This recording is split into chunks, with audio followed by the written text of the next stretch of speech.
Sehingga saya melihat kendala-kendala itulah yang membuat lembaga yang pernah saya tempatin itu belum maksimal, ya, belum maksimal. Tetapi satu yang saya mau kasih tahu, sepanjang persoalannya di mana? Sepanjang kita bangsa itu, negara ini tidak memiliki internet yang dikuasai sendiri, maka jauh api dari panggang akan selalu terjadi. Karena ini adalah bagian daripada desain. Karena peralatan teknologi ini adalah peralatan yang dibeli dengan harga yang begitu mahal. Barangnya kecil, tapi harganya luar biasa. Tetapi orang-orang senang bermain di bisnis seperti ini, sehingga dan apa yang dibeli kan menggunakan uang pinjaman negara, membeli dari yang meminjamkan. Otomatis ada nilai bisnis, konsep bisnis di mana kalau ada serangan berarti ada yang harus ditutupin. Itu kan akan menjadi daur ulang terus, demikian. Jadi saran saya, negara harus mandiri dan memiliki internet sendiri dan memiliki imigrasi data. Selama ini kita kenal imigrasi orang, imigrasi barang, tapi kita belum memiliki imigrasi data. Karena menarik itu, seperti apa bentuknya?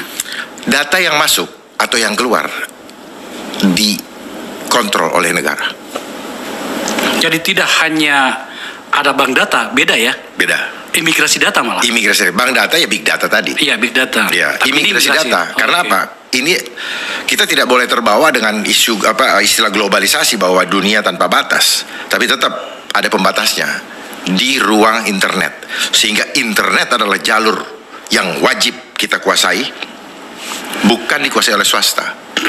Kan IP address itu kan kita terima dari swasta, bukan negara yang menguasainya. Jadi selama itu maka semua data termasuk yang ada di Abang at any time bisa diambil. Karena memang didesain demikian. Wah, jadi cuman karena di ruang digital kita tidak melihat dengan mata, kita nggak tahu apa yang terjadi.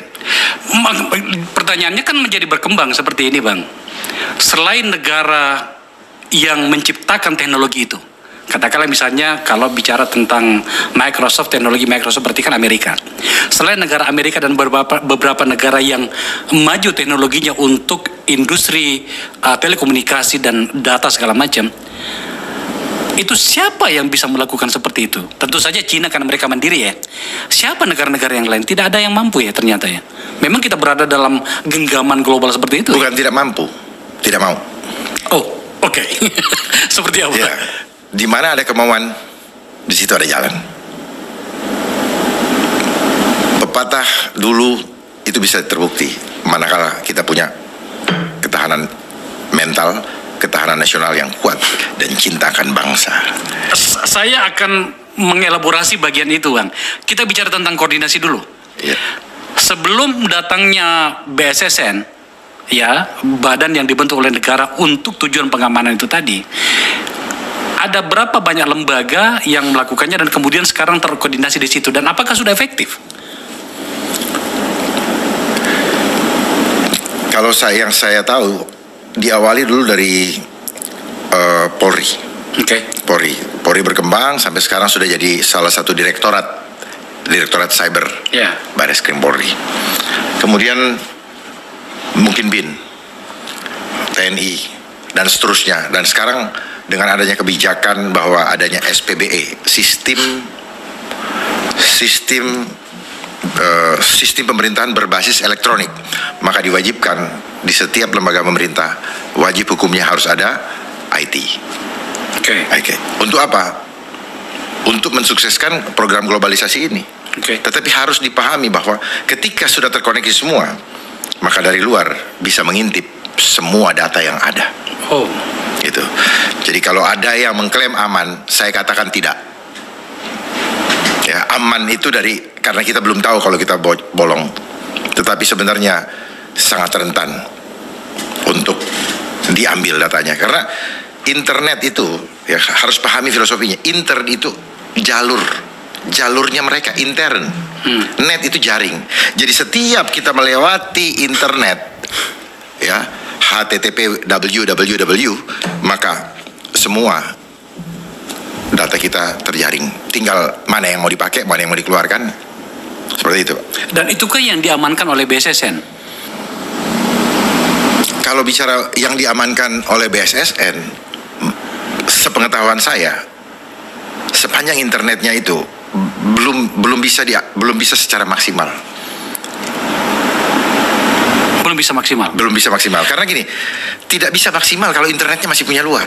Nah, sementara ya, saya tidak mau bicara hanya ANSI BSSN ya. Karena tidak enak nanti ada yang. Dan di setiap lembaga kita ini kan internetnya sewa. Oke. Bayar sekian miliar entah per tahun kah atau per bulan, per 6 bulan kah. Itu kan sewa. Nah, siapa yang menguasainya? Kenapa negara tidak mau membuat cyber optik, kabel optik bawah laut milik negara? Karena sudah ada. Yang mana? Dari jalur Batam sampai Papua kalau nggak salah sudah terbangun. Siapa yang menguasai? Oke. Dan itu kan dimulai dulu dari Australia lah, dari apa semua. Kenapa kita tidak membuat perjanjian sekian tahun kemudian milik kami ya? Milik kami dalam arti bukan cuma masalah ekonominya, tapi masalah keamanannya. Kita harus kuasai penuh. Seperti rumah abang. Kalau rumah abang tidak dikuasai penuh oleh abang nggak bisa jamin keamanannya. Tunggu dulu, saya agak bingung. Kalau saya tidak salah, itu kan proyek pemerintah dan berarti kan ada dalam penguasaan pemerintah. Apakah itu salah pemahaman dan pandangan yang selama ini kita dengarkan dari berbagai sumber-sumber di luar sana? Siapa yang ngomong?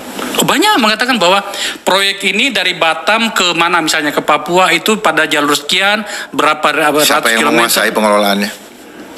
Bukan negara. Sepengetahuan saya tidak. Karena kalau iya, apakah sudah menyeluruh? Pihak swasta ada di situ. Ini kan bicara ekonomi. Wow. Secara kelembagaan untuk pengamanan itu memang dibebankan kepada lembaga yang dibentuk belakangan ya, yang tadi saya sebutkan ya, BSSN. Tetapi untuk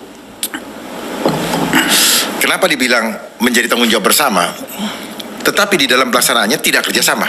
Tidak kerjasama. Ya. Lucu ya? Ya. Tidak kerjasama. Apa yang dikerjakan di Kominfo, mereka justru mengatur lalu lintas informasi. Mengatur lalu lintas. Iya. Jadi mana yang mereka mau shutdown, ya, mana yang mau mereka cekek dia punya bandwidth, itu tergantung mereka. Koordinasi dengan BSSN nggak? Dalam hal itu tidak.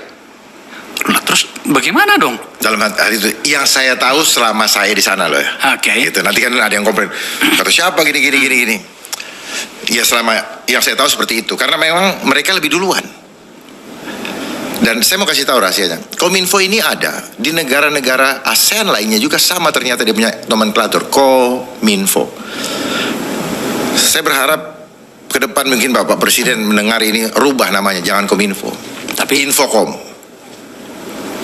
Kan memang namanya Infocom kok. Kominfo. Ya, komunikasi, dan dulu Infocom namanya, sekarang berubah menjadi Kominfo. Sekarang nomenklatur menentukan filosofi, Pak. Oke. Kalau Kominfo artinya komunikasikan semua informasi. Kalau Infocom, informasinya difilter dulu, mana yang baik untuk bangsa ini, mana yang benar, itu yang dikomunikasikan. Itulah kenapa di masa 5 tahun belakangan ini begitu merebak industri hoax. Dan itu bisa dikendalikan di sana. Industri hoax. Filosofinya ya bisa dipahami lah. Ya. Tapi kan lagi-lagi begini, Jenderal, saya jadi bertanya, dalam kondisi seperti ini, lantas siapa yang harus bertanggung jawab dong?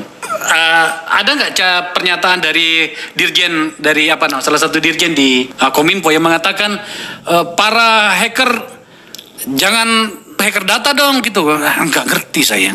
Kenapa bisa ada pernyataan dari pejabat seperti ini gitu? Ya namanya juga hacker, ya pikirannya pasti melakukan pertasan kan gitu ya. Namanya maling. Maling gak bakal ngomong. Nah, seharusnya Anda para penyelenggara negara memastikan bahwa mereka tidak bisa bekerja seperti apa yang mereka rencanakan. Amankan kami. Kan begitu logikanya, Jenderal. Iya, itu kan sebenarnya itu kan terkena kepada Undang-Undang Perlindungan Konsumen. Kitalah konsumennya, Pak. Mereka yang mengatur regulasi. Oke. Jadi kalau ada seperti itu, undang-undang konsumen bisa berlaku, perlindungan konsumen. Oke.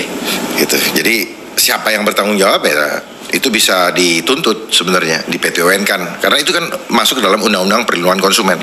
Apalagi sekarang, beberapa tahun yang lalu ada undang-undang penempatan data di luar negeri. Wah, itu. Ya. Itu kan berarti data kita itu ada di luar negeri. Karena kadang-kadang mereka mengatakan, oh aman di saya, aman di Bapak. Tapi pertanyaannya, sama Bapak aman nggak? Iya. Seperti itu. Jadi lalu lintas data itu di Kominfo. Kalau BSSN itu dia menjaga keamanan serangan terhadap instalasi atau kebocoran terhadap instalasi itu, gitu. Datanya di sana, tapi keamanan instalasinya supaya tidak ada kebocoran itu di BSSN. Namun jangan kita menyalahkan BSSN juga, karena BSSN belum ini dengan undang-undang, kemudian belum ada undang-undangnya. Sekarang saya mengencourage juga supaya undang-undang keamanan cyber dan keamanan dan ketahanan cyber segera di endorse, ya. Karena begini, Pak, apapun alatnya, Pak, secanggih, semahal apapun alatnya, sepanjang tadi saya bilang, Bapak punya tab, Bapak punya laptop, kalau nggak ada internetnya nggak jalan. Nggak jalan. Justru penghubungnya apa? Internet. Kuasai internetnya. Maka Bapak bisa mengakses saya bisa mengakses Bapak. Itu yang terjadi. Apalagi dengan sekarang muncul QR code. QR code itu jebakan Batman. Oh, seperti apa? Ya, Bapak bisa mengakses. Oke. Begitu Bapak lihat lambang yang kotak itu, Pak. Iya. Yang ada gambar kayak setan. Titik kotak itu ya. Iya. Kita bisa akses apa yang menu makanan apa segala macam, tapi dia bisa akses kita balik. Apakah orang tahu? Kan enggak. Itulah dia punya the eye of Horus. Dia punya mata satu di situ. Dia bisa mengawasi kemanapun Bapak pergi. Bapak mau masuk ke rumah makan, Bapak makan apa, Bapak nginep di hotel, Bapak ini. Iya, makanya kembali lagi pada pertanyaan tadi. Lantas bagaimana kami para warga negara ini berharap kepada para penyelenggara negara, terutama yang memang mendapatkan mandat untuk mengamankan data itu bisa berharap. Lah kalau tadi kan kita masih bicara tentang kebocoran data pada ini malah sudah sampai pada QR code. Jadi bagaimana dong kita ini? Nggak akan aman. Saya harus sampaikan sekarang supaya jangan kita terlanjur menghabiskan banyak anggaran, tetapi hasilnya nanti akan minus. Dan penyesalan itu selalu datang di belakangan, Pak. Kalau awal-awal senang semua, namanya promosi itu selalu menyenangkan, Pak. Begitu ada masalah, semua lari. Sama dengan marketing, itulah kelemahan marketing, Pak. Dia tidak follow up faktor resikonya.